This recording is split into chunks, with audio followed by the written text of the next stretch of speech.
My children threw me a party to celebrate selling my house. Moving boxes as centerpieces. A real estate agent handing out business cards by the punch bowl. Guests wishing me luck on my next chapter. There was just one small problem with the whole afternoon. I never agreed to sell my house. I didn't even know it was for sale until I walked into my own living room and saw a sign already printed with a photograph of the front porch I've swept every morning for 31 years. If you've ever had a decision about your own life made for you by people who assumed your silence meant permission, stay with me, because I think you'll understand exactly how this felt. And if you're new here, I share a story like this every week, calm, honest, no shouting, just people finally seeing the truth. Feel free to subscribe if that sounds like your kind of story, and tell me in the comments where you're listening from tonight. My name is Barbara.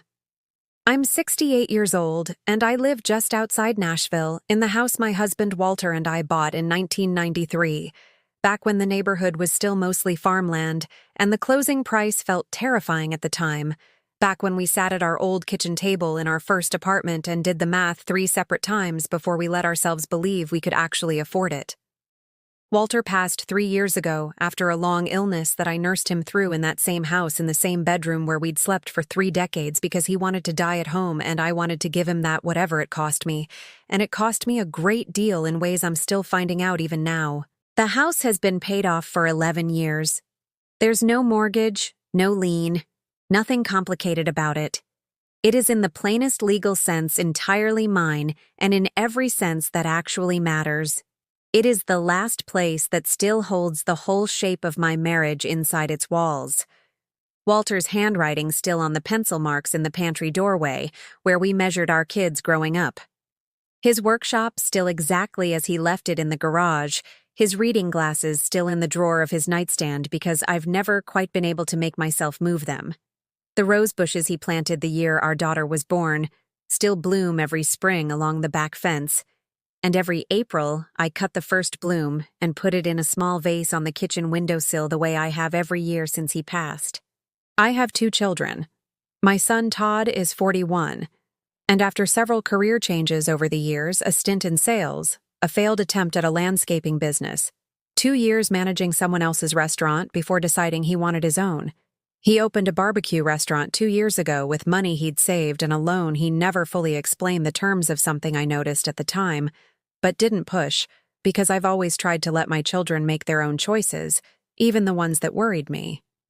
My daughter Kelly is 38, married into a family with considerably more money than ours ever was, living in a large new construction home 40 minutes away in a neighborhood with a gate and a name instead of a number. A life that looks from the outside like something out of a magazine spread. I love both of my children deeply. I also want to be honest with you because honesty is the whole point of these stories, that in the last 2 years especially, I'd started to notice a certain kind of conversation creeping into our visits, gentle, well-meaning on the surface, always framed as concern for me. Comments about the house being a lot for one person. Questions about whether the stairs were getting harder, whether the yard was too much upkeep, now that Walter wasn't around to help. Kelly, in particular, began mentioning a retirement community near her unprompted more than once, describing its amenities the way you'd describe a vacation package, rather than a place someone might actually want to spend their remaining years. A pool, a social calendar, people your own age to talk to, as if I didn't already have 40 years of friendships scattered across this neighborhood who still stop by with casseroles when they hear I've had a rough week.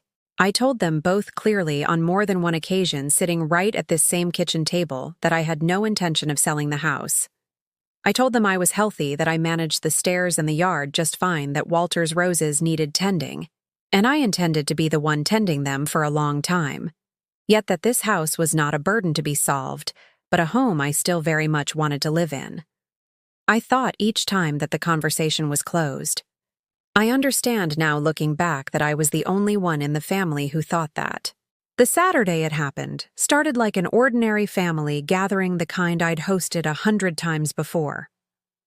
Kelly called 2 weeks earlier, asking if she could host a small get-together at my house for what she called an early celebration of a new chapter, which I assumed reasonably meant something to do with my upcoming birthday, still 6 weeks away, but close enough that early planning didn't strike me as odd.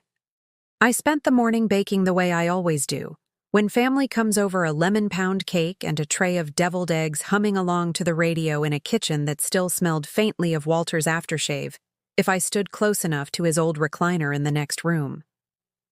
By early afternoon, my driveway was full of cars I didn't entirely recognize alongside the ones I did Todd's truck. Kelly's SUV, a sleek gray sedan, I later learned belonged to a real estate agent named Renata, and several cars belonging to neighbors and old family friends I hadn't seen in months, people I was genuinely delighted to see walking up my front path. I walked into my own living room tray of deviled eggs still balanced in my hands and stopped in the doorway staring at a scene I genuinely could not make sense of at first. There were moving boxes stacked along the wall, empty, decorated with ribbons like party favors, the kind you'd expect at a baby shower, not spread across a room I'd decorated myself 30 years ago. There was a banner strung above the fireplace right over the mantel where Walter's photograph still sits that read, "Cheers to your next chapter," in gold cursive lettering. There was a table near the window with brochures fanned out across it in careful practiced rows, glossy photographs of a retirement community with a swimming pool and smiling gray-haired strangers, and beside them, a neat stack of business cards for a real estate agency I'd never heard of with a woman's photograph, and the name Renata Ford printed underneath in tasteful blue script. And there, propped against the coffee table where Walter and I used to play cards on Sunday afternoons, angled so anyone walking in would see it immediately, was a for sale sign already fully printed, complete with a photograph of my own front porch, and the words "Coming Soon" stretched across the bottom in bold red letters. I stood in that doorway for what felt like a very long time, the tray growing heavy in my hands, watching guests mill around a display advertising the sale of my own home, as though it were a foregone conclusion, a party thrown to celebrate a decision I had genuinely never once made. If you've ever walked into your own home and found your future already decided for you, arranged like party decor, I want to know. Tell me in the comments what that moment felt like for you, and if this story is landing so far, go ahead and hit like. It genuinely helps this channel find more people who understand. I want you to understand something. I did not drop the tray of deviled eggs. I did not scream in front of 20 guests who had clearly been told a very different version of what this afternoon was about, guests who had come with genuinely kind intentions, some of them clutching small housewarming gifts meant for whatever smaller place they'd been told I was moving into. I set the tray down carefully on the entry table, smiled the way you learn to smile after enough years of practice, and made my way through the room, greeting people, thanking them for coming. Accepting a hug from a neighbor who told me how brave she thought I was being, while something in me went very quiet and very still. The particular stillness of a woman doing math in her head while her mouth is busy saying, "So lovely to see you." I found Kelly near the kitchen, glowing with the satisfaction of a woman who believes she's just done something wonderful. I asked her quietly, calmly, what exactly this party was celebrating.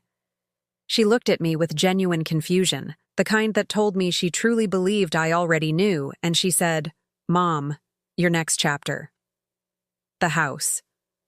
We talked about this. I told her we had never talked about this, not once, not in any conversation where I had agreed to anything. Her confusion shifted slowly into something closer to alarm, and she said, "But Todd said you two had already worked it all out." That night, after the last guest had gone home and I'd thrown away an untouched cake, decorated with a small fondant house, I sat at my kitchen table and called Todd directly. I asked him one simple question. I asked him what exactly he had told Renata Ford, the real estate agent, about my agreement to sell. He didn't answer right away.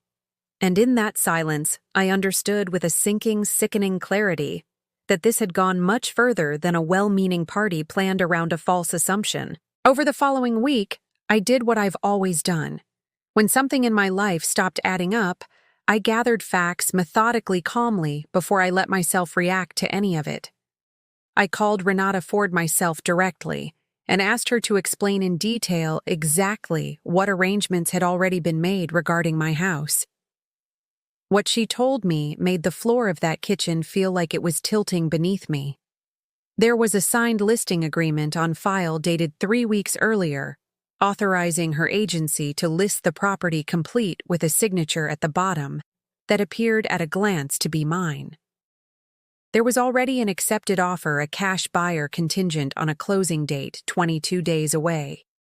There was a scheduled home inspection booked for the following Tuesday, and a moving company had even been tentatively contacted about an estimate for the following month, according to a note in Renata's file.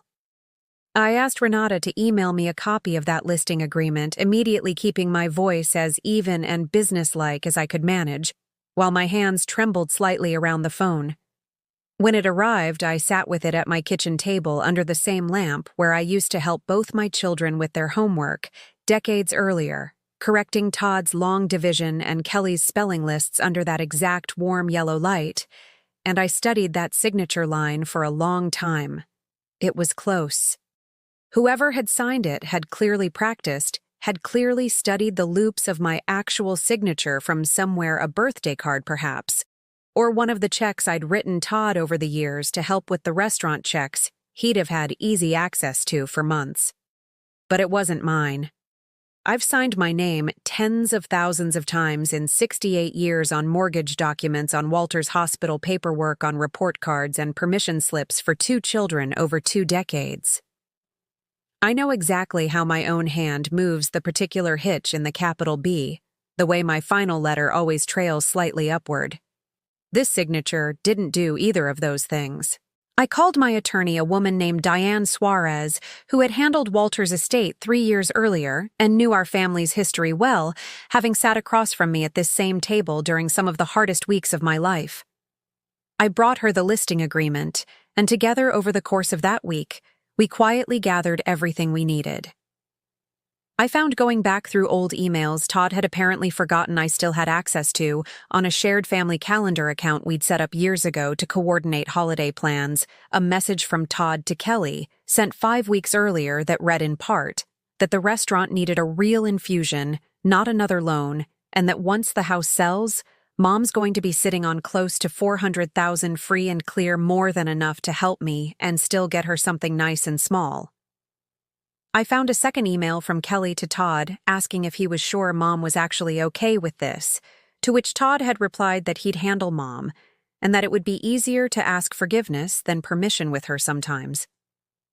I read that sentence more than once, sitting alone at my kitchen table, feeling something in my chest go cold and very clear, remembering all the times over the years I'd trusted my son's judgment without question. If you've ever discovered that the people closest to you had already decided your answer for you before ever actually asking the question, I want to know how you found out. And if this story is helping you feel less alone in something similar, that's exactly why I keep telling these stories every week. Diane and I moved carefully but quickly. She drafted a formal notice to Renata Ford's agency, stopping the sale immediately, and flagging the listing agreement as fraudulent, supported by a handwriting comparison from a forensic document examiner she'd worked with before, who confirmed within days what I already knew in my gut. The signature on that agreement did not match mine in several key technical respects, including pressure patterns and letter formation that a trained eye could identify even where an untrained one might be fooled.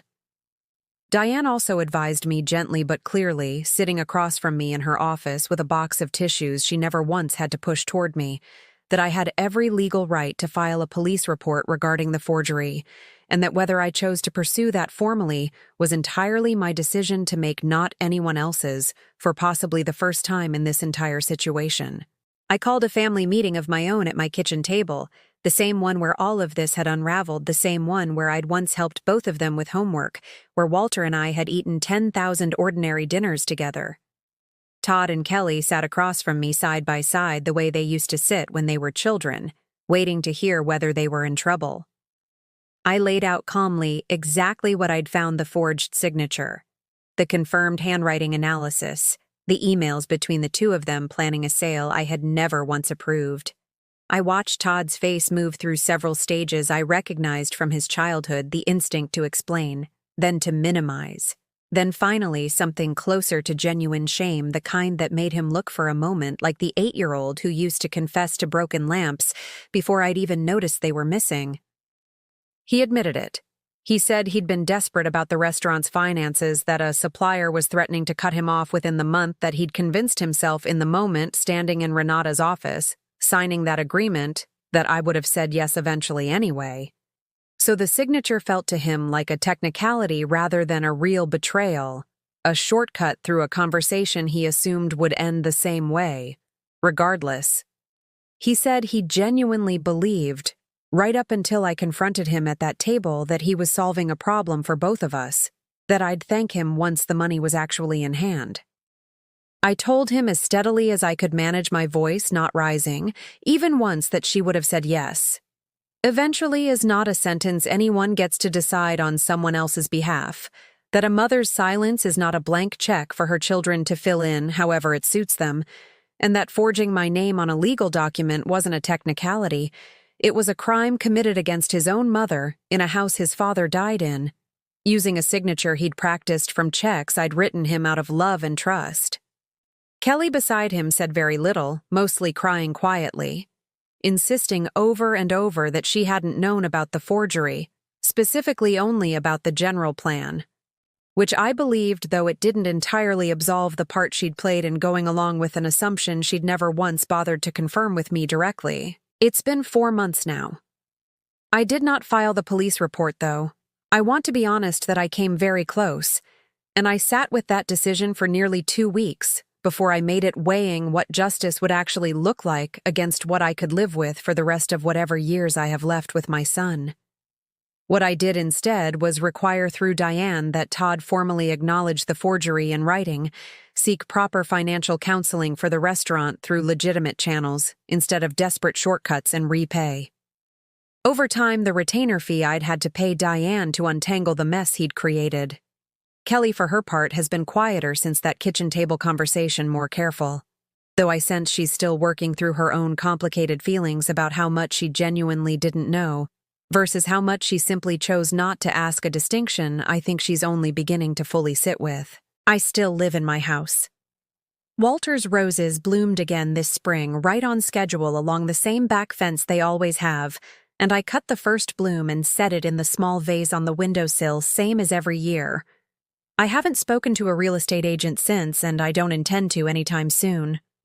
Todd and I talk carefully, the way people talk when trust has been broken and is being rebuilt in small, deliberate pieces, rather than all at once, a phone call here, a Sunday dinner there. Both of us still learning how to be honest with each other in a way that doesn't assume the worst, but doesn't pretend nothing happened either. I love my son. I also understand now, in a way I didn't before that Saturday afternoon, that love and boundaries are not opposites, and that protecting the second doesn't diminish the first. If there's one thing I'd want you to take from this, it's simple. The people who assume your silence means agreement are usually the ones who never actually wanted to risk hearing you say no. A house isn't just an asset on a balance sheet. It's the place where a life happened, and no one gets to decide when that life is finished being lived there except the person who's still living it. Would you have filed that police report or handled it privately the way I did? Tell me in the comments. I really do read everyone.